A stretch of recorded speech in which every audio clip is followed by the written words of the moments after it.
You cannot destroy evil. It always exists. Even though this is his first toy.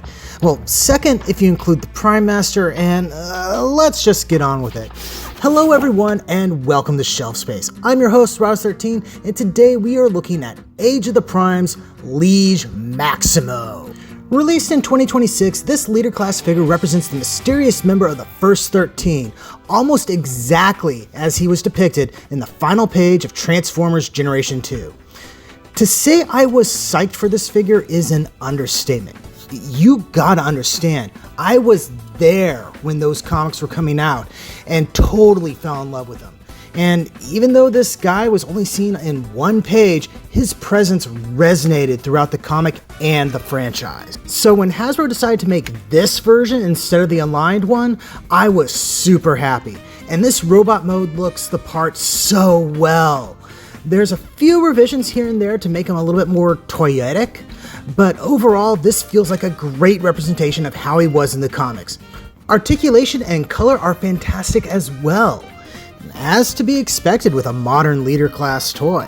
A neat gimmick is that his left arm can either have a blaster / port for his new weapon or a full-on hand, giving you plenty of display options. Speaking of his weapon, he comes with his Legion darts, which are designed after ships seen on an illustration for the story Alignment that featured Maximo prominently. All three of them are molded in translucent red plastic and fit inside the blaster, which kind of reminds me of the oversized missile launchers from G2. Which is super appropriate if you ask me.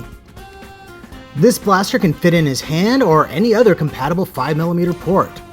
Transformation is involved, but not especially difficult. I was able to figure out a lot of it without the instructions. It all just flows very logically, though getting the cannon to attach can be difficult.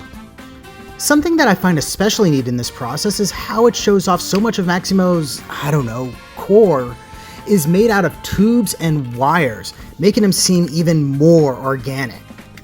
Anyway, once you get everything done, you are left with him in his space battleship mode.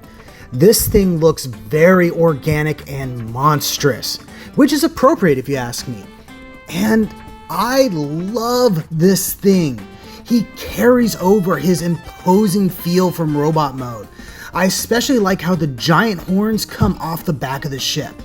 All of his robot bits are nicely hidden away too. Yeah, it's kind of nondescript in design, but with a character as otherworldly as Maximo, I do not mind this in the slightest. Overall, this is a fantastic figure, and I am so glad my spouse and kiddo got it for me. And now I can't wait to look at even more of the First 13, because, like the man says, it never ends.